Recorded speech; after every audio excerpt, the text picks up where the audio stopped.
All aboard for the transcribed premiere production, The Cruise of the Paul Parrot. That thrilling adventure story of whaling days when small craft roamed the mighty sea capturing monsters of the deep. Captain Dalton and his first mate, George Wainwright, of the good ship Paul Parrot, have been attempting to track down a Spaniard named Altesti, who has been causing them all sorts of trouble. They met a young boy named Johnny Robbins who had just run away from home to go to sea. Altesti, believing Johnny to be Dalton's cabin boy, captured him and under cover of night rode to the Paul Parrot. After binding Johnny and hiding him in a whale oil cask on the ship, Altesti and his henchman Poncho were discovered by second mate Jowett and Dickon, the peg-leg sailor. Shots were exchanged, but Altesti once more evaded his pursuers. It is now morning, and we find Captain Dalton, Wainwright, Mr. Grange, and the crew aboard the Paul Parrot, preparing to weigh anchor.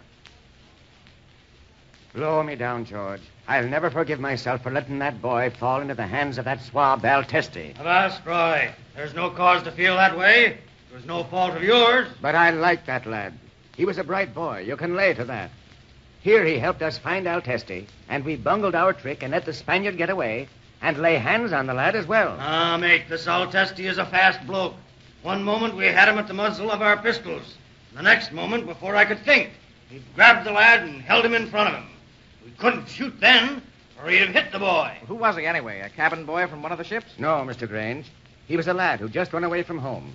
His parents lived somewhere upstate. Just a wharf waif, eh? Well, why didn't you shoot anyway? This man Altesti seems to be dangerous to have at large. What? Shoot the boy to get the Spaniard? What difference would it have made? He's probably just some gutter puppy whom no one would miss. His life would be worth little. Mr. Grange, you amaze me.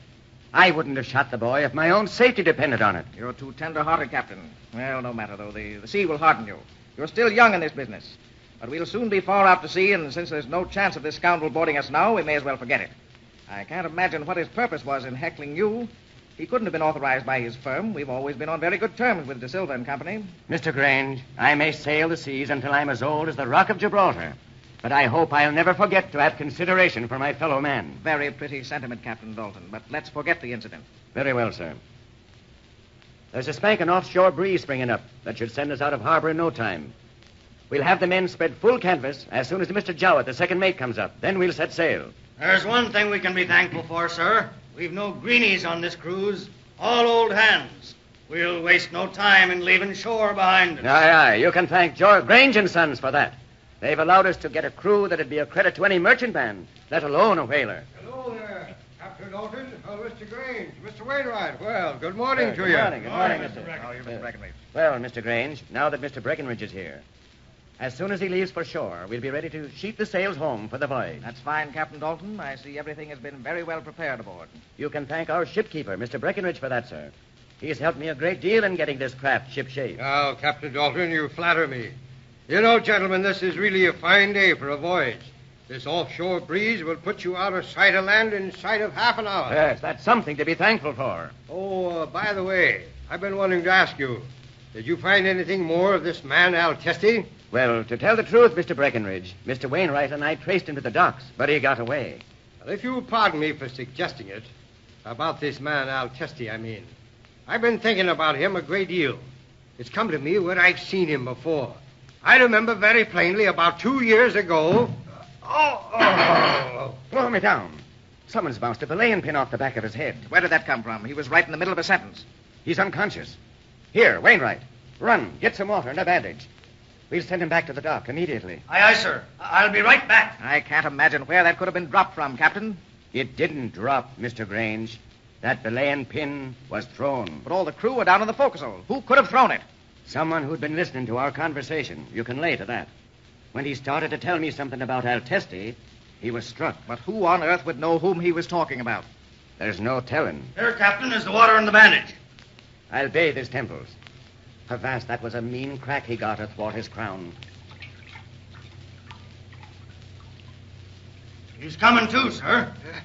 I thought, where am I? Oh, yes, I remember. Who struck me down? We don't know, Mr. Breckenridge. Are you in much pain? Somewhat, yes. You'd better get me back to the docks. Mr. Jowett. Here, help Mr. Breckenridge down to the catboat and tell the oarsmen to get him back to harbor as fast as they can. He's hurt. Aye, sir. Let me help you, sir. We've got to take advantage of this wind, Mr. Wainwright. We're about to sail. Summon all hands. Aye, aye, sir. All hands on deck. Stand by to weigh anchor and sheet home sails. Aye, aye, sir. Line up here, all hands. Ready for sailing. Men, I want to speak to you all later. I have something to say that may help us get along better.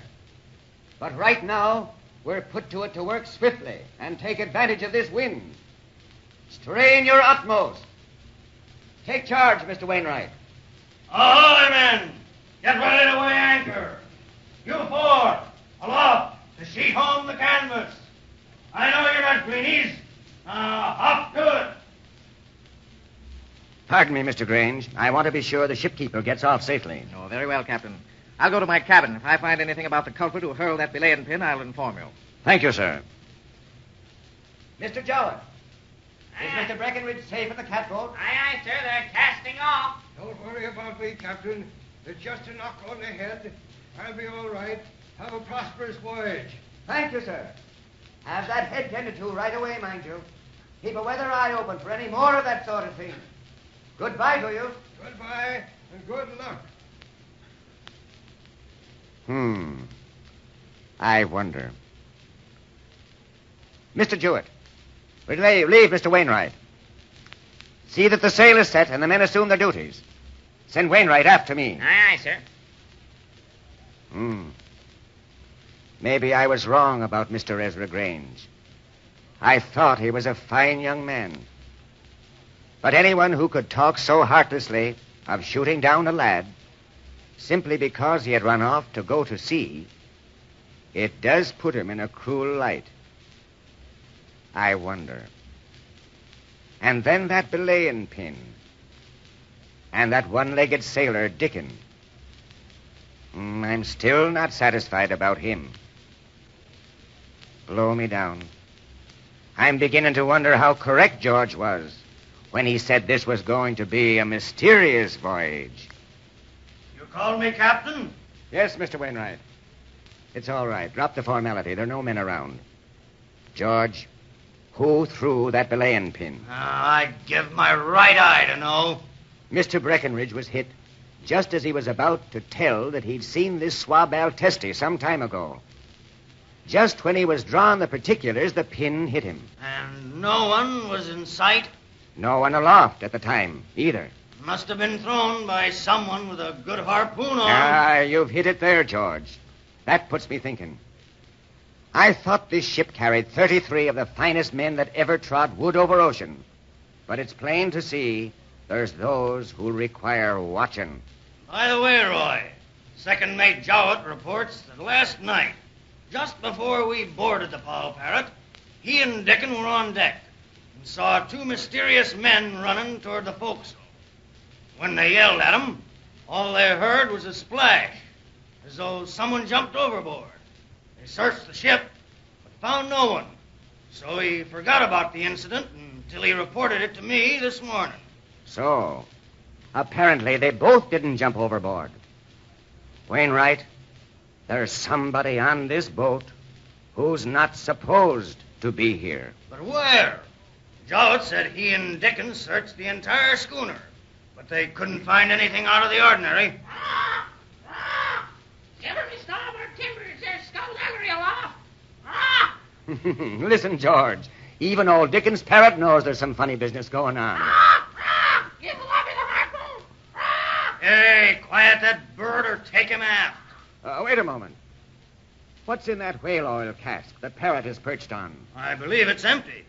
Avast, mate. We'll soon find out. Aye. You see, from here, one could easily throw that belaying pin and then drop back in the cask and close the lid. Listen. Did you hear that? Blow me down, I do. There's someone in that cask. Off with the lid. It's a stowaway, I'll wager. Look. He's bound and gagged. Why, George, it's the lad. It's Johnny. Stowaway, blow me down.